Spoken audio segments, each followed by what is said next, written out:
everybody, I'm Chad Eckert, and that's Joe Idone, and this is the Preferred Lines podcast. You can follow us on Twitter at Preferred Lines. We're on iTunes. We are on the internet streaming live each Monday evening, talking this week about the Byron Nelson.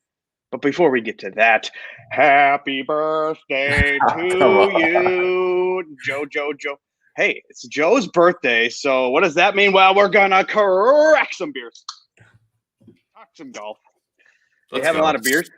Dude, I saw that you were out and about this weekend living it up. If you guys don't follow Joe on Twitter, he was out in, where were you? Florida somewhere?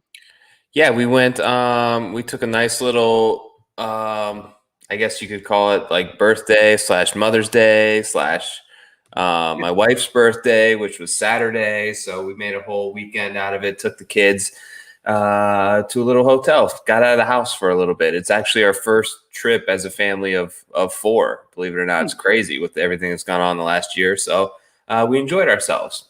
Cute. I did see that it was also your wife's birthday. You share the same birthday week as your wife? Yeah, tough. And Mother's Day in there. Yes, so do I. And then the week after my wife and I's birthday, it's Valentine's Day. So I feel you there. Tough scene for us. Yeah. Yeah. And you're after hers. So like yours is kind of like, I'm sorry I was born. Like that we have to even acknowledge me. That's how I feel. She's really the lead act, and we just follow suit.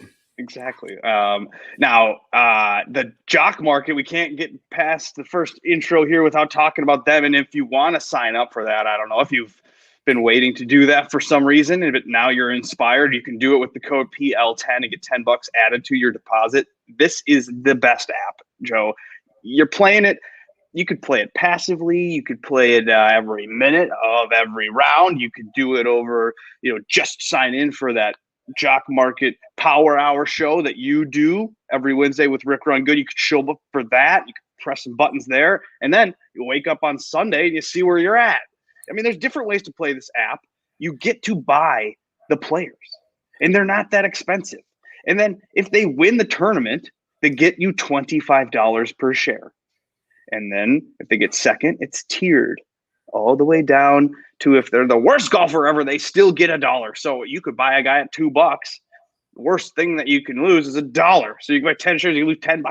And that'll be the gift we give you with the PL10 code there. Do you have any insight on? I mean, why aren't people using this app more, or are they? I don't know. I definitely think people are. Yeah, it's picking up a ton of steam. I had people get into me last week that just said that they joined it for the first time. So I think it's definitely picking up steam. Look, it's fun. And like you said, you don't have to have – thank you, Lloyd. Thank you, you guys. I see you in there. Jeff, Scotty, appreciate you guys. But anyways, so – yeah, you don't have to have a ton of you don't have to be throw $300, $400, $500 in to make a good profit. Like you said, the highest price guy last week, I believe, was Justin Thomas, went for like $11 a share. So you like Justin Thomas, you put down $11 on him, boom, you have a share of JT. You can buy and sell that throughout the event.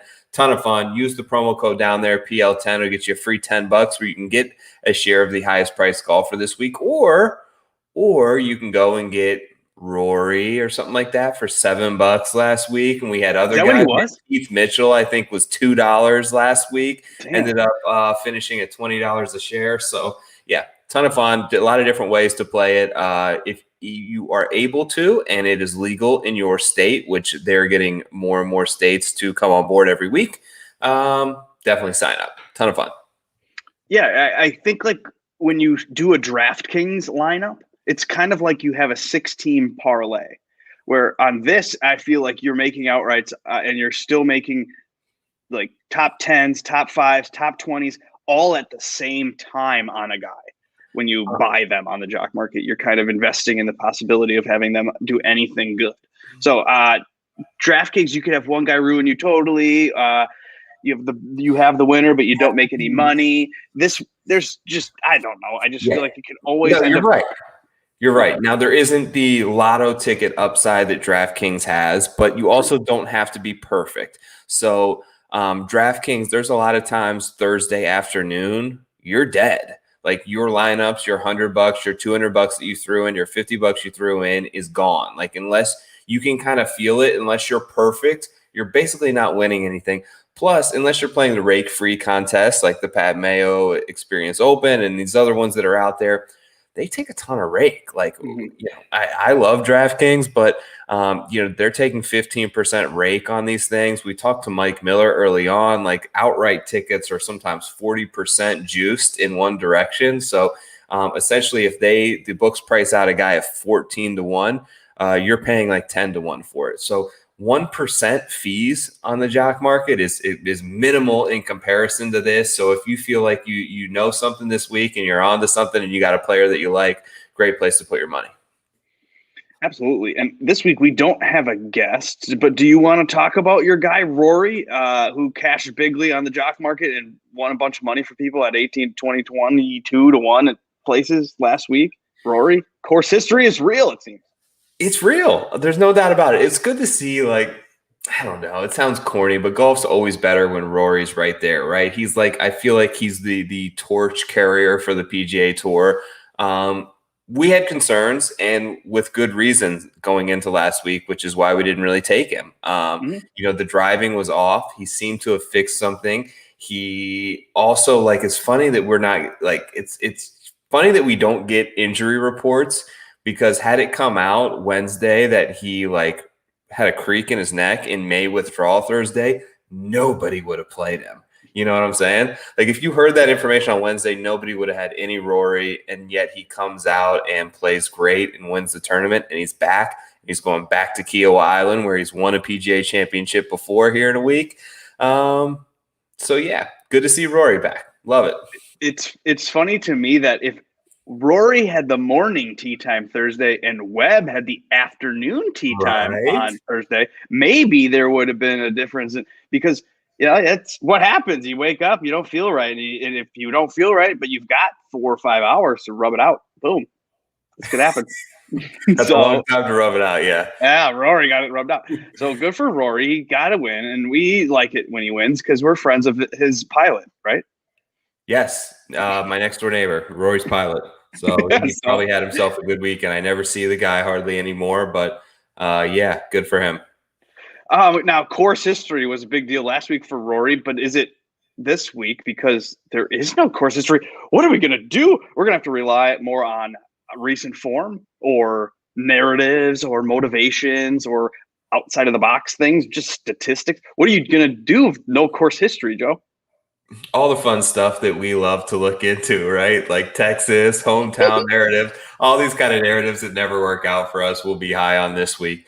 But yeah, look, week before a major, I'm telling myself this here live on this show to force it upon myself. I'm going to tread lightly this week. I'm going to save some money for Kiowa. New course. I don't really know what to think. Look, we've seen this event happen. So I just go back to even when it was at a different course, right? Brooks is on the top of the world. He cannot, anytime he wants to tee it up and win, he wins. I'm taking it back 2 years ago. He comes to this event the week before a major that he ended up winning, by the way, and loses to Sung Kang, like out of nowhere. So, like, that's what I mean. Like, this week, I see a lot of people that like the top of the board, but I'm not going there, man. Like, do these guys care, like, enough? It's not that they don't care, but it's just, for me, I feel like more of their emphasis is placed on next week, obviously. And we've seen these events many times right before the major be very random and kind of pop out of nowhere. Plus, we have no course data to go on. So I'm going to take a couple stabs and call it a week. What about you? Yeah, basically, I'm just treating it like a normal week, but I'm using more of an approach on DraftKings of a stars and scrubs because the field's a little weird. So I feel like you do need a stud in your lineup. And I do feel like the studs, they will approach this week, trying to get themselves into contention. Yes. People often ask themselves, is this a week that they'll be like practicing stuff for the major? No. They want to put themselves in a body position where their body has adrenaline flowing through it. And then how do they react? How do they hit the ball? Because next week's going to be one of the first. I mean, Masters had patrons there, but this is going to be like a rowdy atmosphere, I feel like, at the first time in a while. Yeah. That's major. because there was limited patrons and you're supposed to behave yourself at the Masters. So this might be just a little bit of a rowdy party. So therefore the adrenaline will be flying. So I think these stars, these guys that are at the top of the board here, they're going to want to get themselves they're playing to get into contention, to have that 6-footer that makes them nervous or whatever, so they feel it this week and they're more prepared for it next week. So I'm playing around, doing a normal thing probably. Okay. Yeah. Let's get right into it, shall we? Go to the top of the board. Let's open up the betting board. We're using the DraftKings Sportsbook. It is green and black. We like it because it looks cool. But we have no ties to DraftKings. We can't even bet on this stupid books. But if you have access to the numbers here, you're looking at Bryson DeChambeau and John Rahm sharing the top of the board. The tippity-tip top of the board was Dustin Johnson until he decided my knee hurts. Or do we believe that? Because I don't. Not buying it. Yeah, he was flipping off of boats last week doing backflips. Yeah, backflips off of boat. Usually when your knee is troublesome, ain't the best way to go. Yeah, he's a fun guy, that DJ, but he's a wild card. He doesn't want to play this week. I don't blame him. He needs to practice because he's a little rusty, and I don't think he cares as much about the Byron Nelson as he does the major. So, but Bryson and DeChambeau is here at the top, and John Rahm at 8-1. Do you have any interest in doing that? No, not right now. I may bet Bryson. He's the only one that I see is really viable here, like in the top under 20-1, I will say. Just because he played well last week on the weekend. He did not play well before that, but it was mostly due to the fact that he could not score on the par fives. From what I've gathered from this place, and I had a little bit of time to do a little bit of research today, read a couple articles, listened to Rick's thing, a couple other guys that I like to read their pieces on, wide open, right? You can land a plane on these fairways. They are huge, and the greens are very big as well, and it's going to basically turn into whoever makes the most putts. And I just feel like his game is in the best spot. We haven't seen Spieth in a little bit of while, so I have some worries there. Same with Daniel Berger. What we saw last of him was not great. Rahm, oh my God, Rahm was must-see TV last week. Like, he was throwing these tantrums. The one was classic on 17 where he finally didn't react. Did you see this when he missed the putt? And you were just expecting, like, you saw it boiling and coming up to this, and he missed like a 3-footer basically to miss the cut. Didn't react. Calmly taps it in, and I'm like, oh, like, I'm surprised he's not throwing. He grabs his ball out of the hole and launches it in the lake. It was funny, man. Something's up with Rahm. Brooks. Something's up with Rahm. Hello, Joe. You have children. Yeah, right. Exactly. The fuse is short right now for John Rahm, shorter than it normally is. And then, Brooks, I'm obviously not betting him the first week back. This is totally get ready for next week. And Hideki, Hideki's been in quarantine for like a month since he won. He had to go to Japan. He couldn't leave a hotel room for like 2 weeks just to go back there and make an appearance. Then he comes back, has to point no way I'm touching anyone or considering anyone but Bryson here, and I have not bet it yet. What about you? Sorry that was long. No, I love that because I lost your audio for a second on my these old AirPods. They lose it. They're old. They're bad. I don't know. I'm losing connection on them a couple times. So, but that's why you just go to the next name there. You go to Matt Fitzpatrick. Okay. Because give me a reason. Now, the reason, Joe, is that it's a sneaky bomber narrative course, and he's a sneaky bomber now. The last 12 rounds, the last 2 months, the dude ranks second in this field off the tee.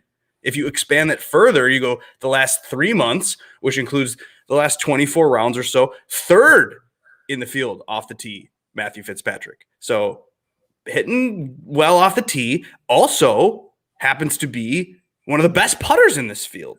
Yeah. So you combine his off the tee game with the chance that he can catch hot fire putter with the also motivation that we know we need this week because we don't know the course history stuff. We need motivations, and we know Matthew Fitzpatrick, he's able to lift trophies. Other tours and around the world places, why can't he do it now and here? Yeah. When it's a little bit of a shitty field, he kind of is a little bit of an elite under the radar sneaky player. Seems like a good time for him to just get a win. So I like the number at, well, I guess I don't know where you can find it, but you can get it at 22. Yeah. Fine, right? 25. Matthew Fitzpatrick. I'm in. Okay. I am not going to disparage that pick at all. I think what you said in just getting a hot putter is valid. I think he's gained a ton of distance. I went with two guys, the other two guys essentially in the 20s there. So I took Scheffler at 25, Zalatoris at 28. Those have dropped a little bit with the Dustin Johnson withdrawal. I don't know that I'd take Zalatoris still at 22, but I was on him last week, essentially at the same number. I'm going to back him again in Texas. I followed him. He was my one and done pick last week, so that sucked. But I followed his rounds very closely. Hit a ton of fairways and greens. It almost felt like was just a little bit too safe. Like just center of the fairway, center of the green, and just didn't make any putts. So that ended up and culminated in a missed putt when he did miscut. When he missed a couple of greens, wasn't able to get up and down. But all in all, not a bad performance. And I think Scheffler is kind of peaking. I just think he's peaking. Going back to Texas, going back to a place where he's familiar, getting ready, geared up for the PGA Championship, where he had a great run last year in Harding Park, his best performance in a major to date. I think they're both good picks, and I took them 25 and 28 to 1. Those are my two guys. Really, only one sort of at the bottom of the board this week so far. I really do think your card could just be Fitzpatrick, Scheffler, and Zalatoris and just be done with this whole rest of the board. And like that, you could have a really good win equity value there. I think so. Yeah. Granted, you're missing that Bryson chance, but that 8 to 1 number doesn't appeal to a $5, $10 better like myself. So I need that 25. I need that motivation. Yeah. So I'm looking at Fitzpatrick. What about the guys that just won? Can they go back to winning again? Burns and Leishman, we have them at 35. You're right. They both are coming off a victory. That's funny. Leishman's too low for me, down at 25 to 1. Burns, I don't know. Seems like a good spot for him, right? Can just bomb it out there. He's playing so well, but I passed on him as well. And then you have Ryan Palmer right there. Obviously has is going to be super chalk this week, I think, has the course record narrative. I saw some things on him today, sort of giving his projections for winning score and how he thinks the course is going to play and what it favors. But, Ryan Palmer in Texas always seems to let you down a little bit. He's going to be there, of course, but is he going to win? I don't know. Well, I mean, I feel like he's kind of owed a win. We gave him a win with Rahm, which basically isn't really a win, but before that, it's been like almost 10 years. So this is the guy that might actually be the next that's due to get that monkey off the back. There's been a bunch of those people who have checked the box for the first time in a long time, and I like it. I'll take a 50 to 1 flyer on Ryan Palmer, so I'm into that. I'm going to do that. And then there's other guys in this range that have won already too. Siwoo Kim, he won. What did he win? He won the Amex. Did he win in January? Yes. He won the Amex, yeah, and he's had a good run through Texas before. Maybe even this event at Trinity, or maybe it was, I'm not sure which, maybe it was Valero. I'm thinking that he had a couple of good performances at, but I think Siwoo at 40 just felt a little bit low for me. Palmer is all the way down to 33 to 1 on my book, which is why I passed on him. So a 50 to 1, I think, is a great number. I took another guy there at 50 in Sergio. Okay, well, he also had one in the fall. Didn't he win in October or something? September? Yes. So, yeah, he won Sanderson. I don't know. I'm getting stuff confused now. But, Sergio, look. Sanderson. And then he was ninth at Players. Sergio was the ninth. I mean, he's played decent, but he's coming in with back-to-back missed cuts. Mm-hmm.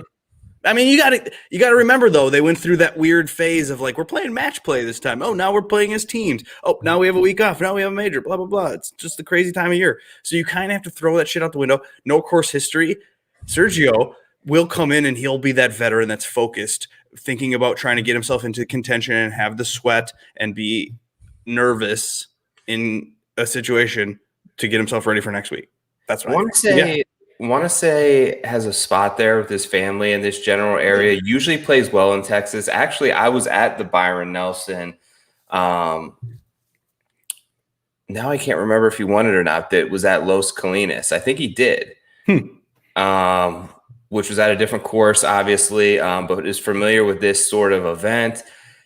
played well at the match play in Austin as well. So, yeah, I like Sergio, 50-1. The other one I was considering was Jason Day, and I played him last week. I played him a lot last week, and I'm just scared that I had the narratives in place last week, and it didn't pan out because he putted like shit, mostly because he putted like shit. Well, so what's up with Jason Day? I saw that picture you posted on Twitter. Yeah, for my own sanity, do I need to back him again here at 50-1 just in case he plays well? Because there are a ton of narratives. Look, the U.S. Open is at stake for him. So Torrey Pines, a place where he's won twice.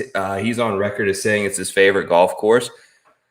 That's where the U.S. Open is this year, and he's currently one spot, I believe, ahead in the OWGR, maybe actually out of it now with the miscut last week. So he's got to, I believe, May 24th is the cutoff date where he's got to be within the top 60, which is why he's teeing it up this week. I don't know. I feel like just because I played it last week, I may have to go back. I'm hoping for like a 55-60. All I see is a 50 right now.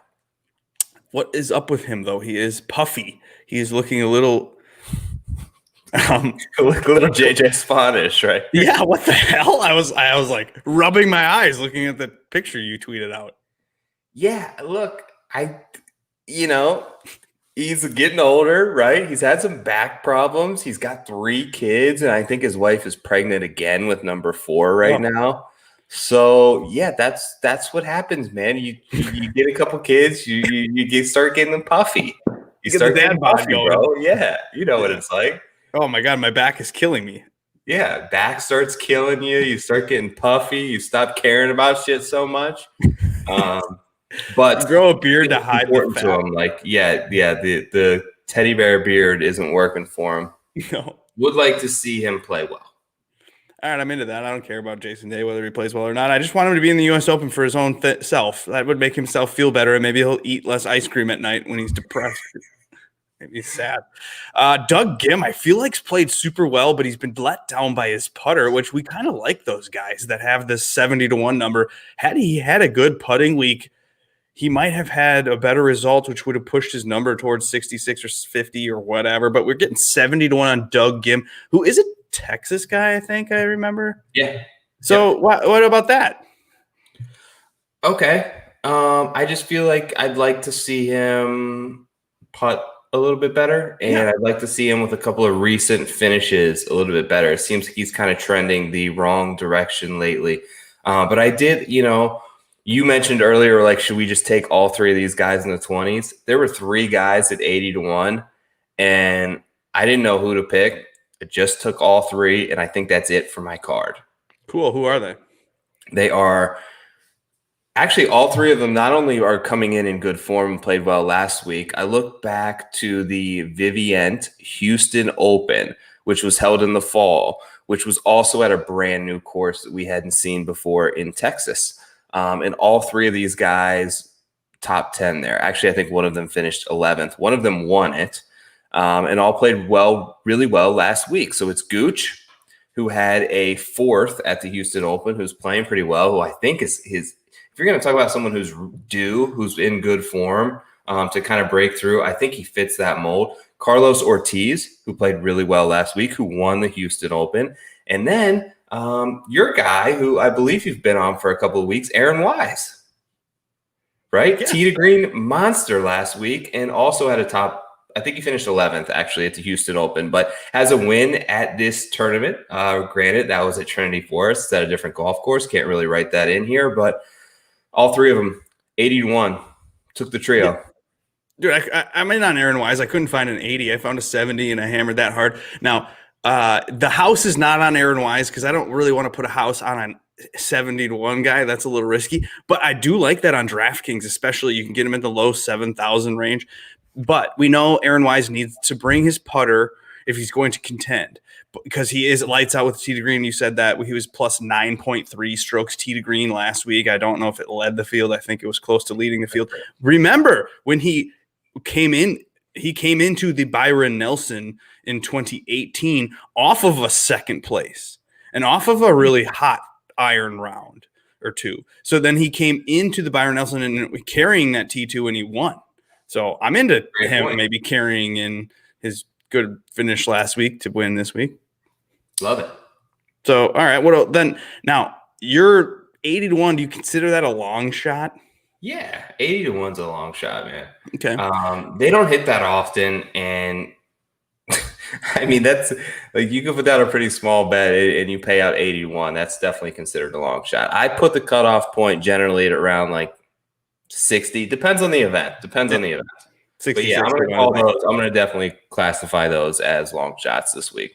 Now, we call the triple digits you probably should do a top 10 on it. But do you have any of those names? Now, Keith Mitchell is here, and he's played well last week. So is Cameron Champ. They're at 85-1. Before we skip past those names, we should probably talk about that. If it's a bomber narrative, they're the bombers. Keith Mitchell up on those lists with Bryson. I mean, let's look at this. Like, where did I see Keith Mitchell over the last 2 months off the tee? He and Fitzpatrick are at the top.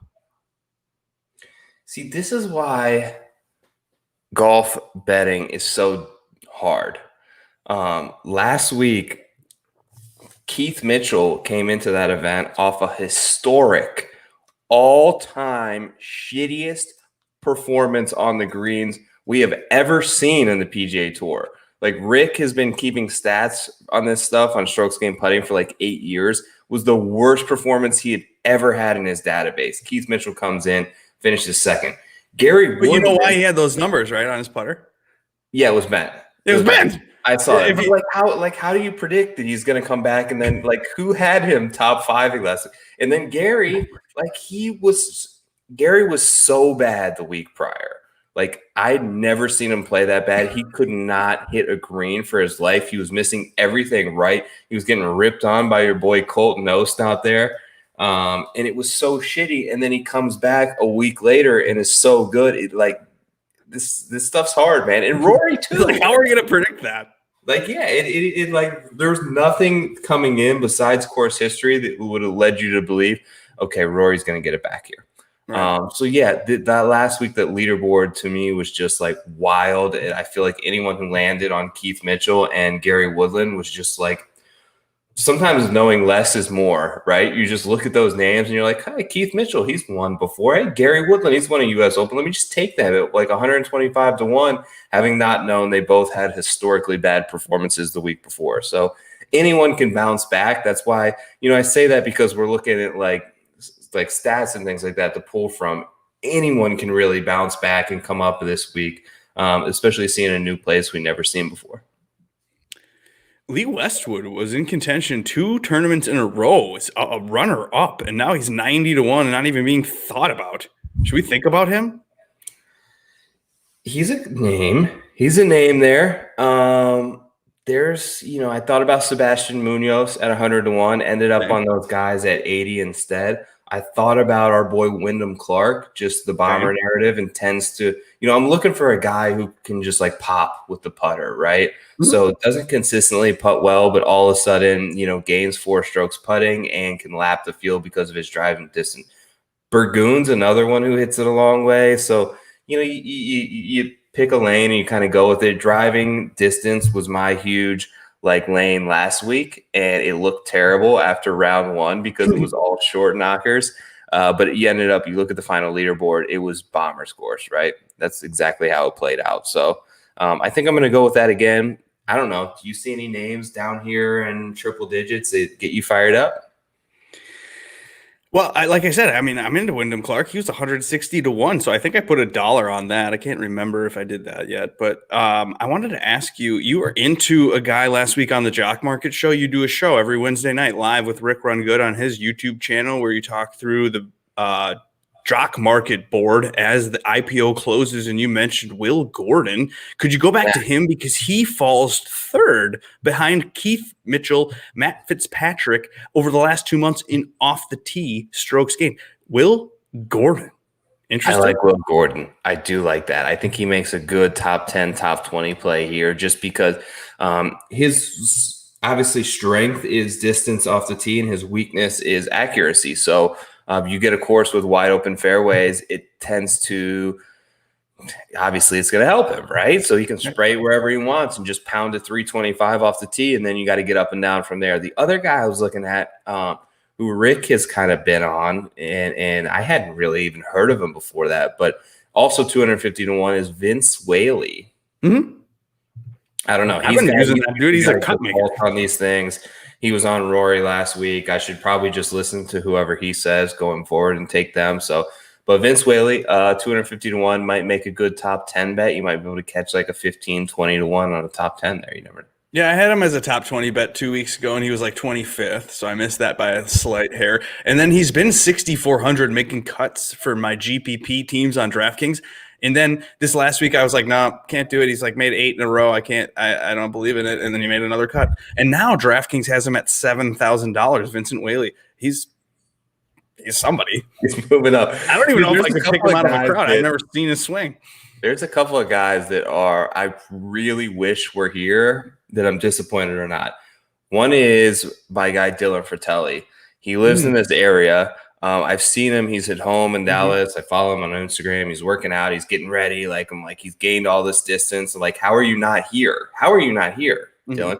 And the other one, where are you at, Cam Davis? Like, you played pretty good last week. Another Bombers course. Like, come on, man. Let's see you. You're young. Get out there, man. All right, we got a question in the audience about Cantlin. Is he a Euro? It means Catlin, John Catlin. Oh, yeah, Catlin. I've heard of him. I don't normally go risking it on a Euro name that,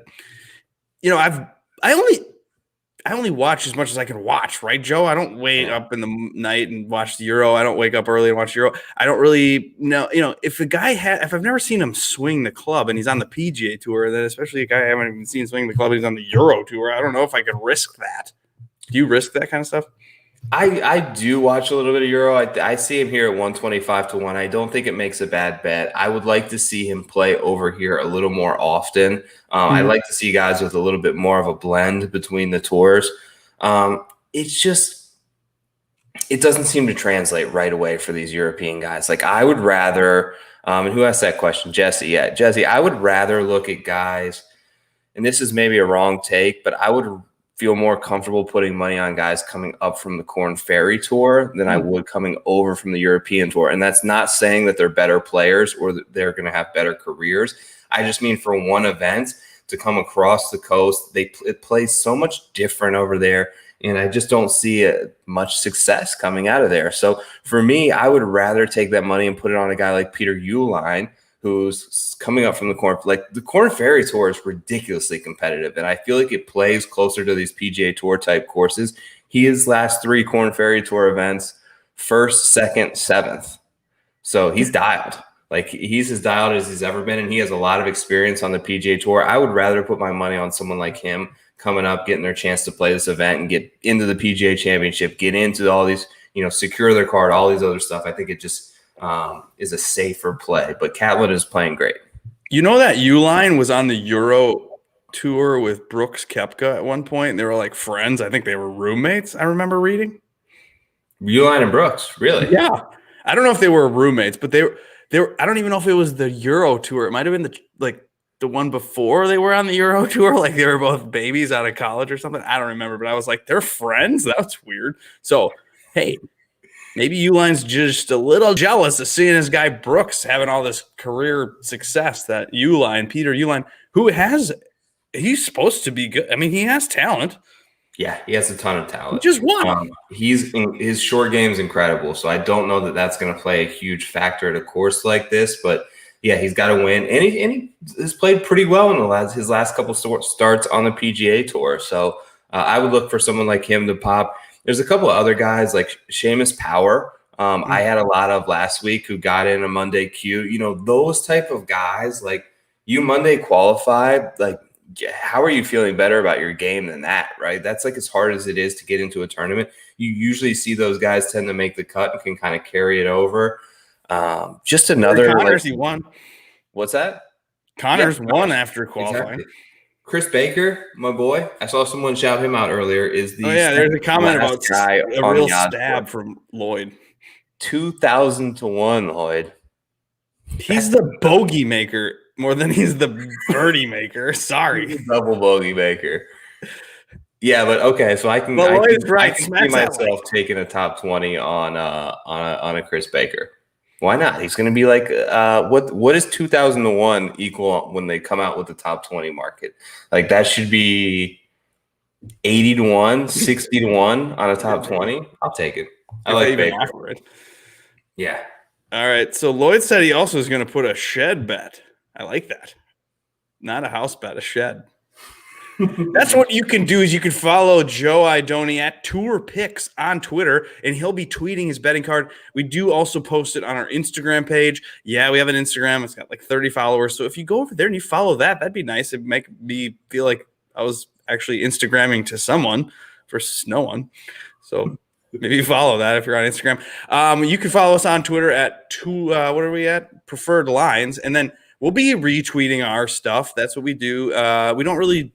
We're not an account that you have to worry if you follow us, you're going to be annoyed and you have to mute us. No, we only have like 3 things we tweet about every week. We don't like anyone's posts. We don't show up and annoy your Twitter feed.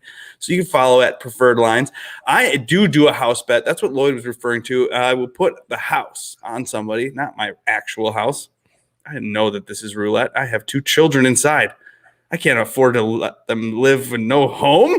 I can't afford to put a real house on. You mean it's not an actual house? We're enjoying ourselves. Hey, you know what, Brian's a good guy. He's a good guy, and he says great pod, and we appreciate that. So thank you for following. What else do we need to know? Like and subscribe, rate and review. Yeah, like, subscribe, rate, review. I have emailed the couple of guys last week just to follow up who won the Travis Fulton training packages that we gave away. So I emailed Travis today. Sorry, I was a little late getting that info over, but he will reach out to you on that. We also have a merch store. We got hats. We got some sweet t-shirts. You guys should buy that. Fantasy what golf. about you guys got autographs? Can we get some more of those? I might have to go get some. I saw there was a big news today that the Upper Deck PGA Tour boxes. Did you see those? No. So they're launching Pga Tour Cards. I looked into it because I thought it would be good content. They're going for like $1,100 for a box of 32 cards. Holy shit! Yeah, but it's crazy. What's kind of weird about it is like they haven't done PGA Tour Cards in like 9 years. So the rookie cards, which would normally be the class of 2021, goes back like 9 years. So if you get a Justin Thomas, it's a Justin Thomas rookie card. And it's a Bryson rookie card. It's a John Rahm rookie card. And they're like autographed and stuff. But, I'm thinking I may save my $1,100 and just go buy some more 8x10s. Yeah, do that. 8x10s and wait for the online golf version of it. Because no one wants cardboard in 2021. We want those top shot NFTs. About it earlier because I was trying to get some info on it because I was interested. It's almost like just wait until they drop and people open them and go get the couple of ones that you want. Like I want the Matt Wolff. I feel like this is a great buy low spot for a Matt Wolff rookie autograph card. Maybe get it for sweet, dude. Oh, that's dope. Yeah, my brother and I used to run a t-shirt company and we used this as a logo. So and then the NBA came after us and was asking us for a royalty because it looks too close to the real symbol. Really? Yeah, they were like, cease and desist, man. So then we're like, dude, we don't make any money. We're just doing this for fun. But yeah. Anyway, yeah. Cards. If anybody gets them, let me know if you get a Matt Wolff. I'll buy it. Yeah, I'll take a Sung J M or a Patrick Reed. We know that, right? All right, boys and girls. Thanks for watching. This was a short and sweet pod, and we're going to be back again Monday night next week. Oh, the DFS Open. I forgot to mention that. We should mention that. DFS Open. You should probably book your flight. Are we going to do that next February? 100%. We're doing it. Yeah. Next February, Honda Classic Week. It will be bigger than ever. DraftKings is involved. It's going to be fucking sweet. You will definitely want to be there.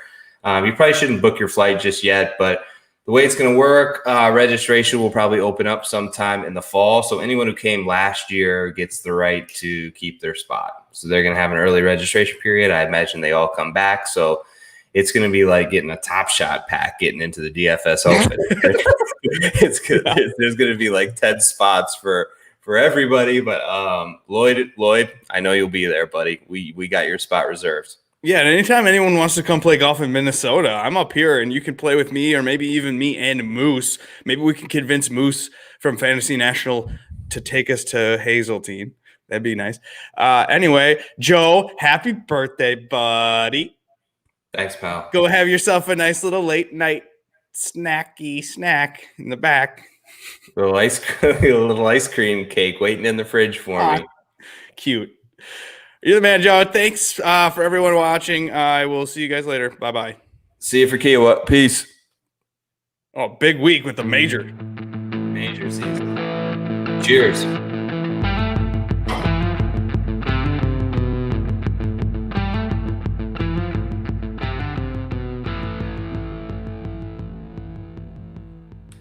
Peace out.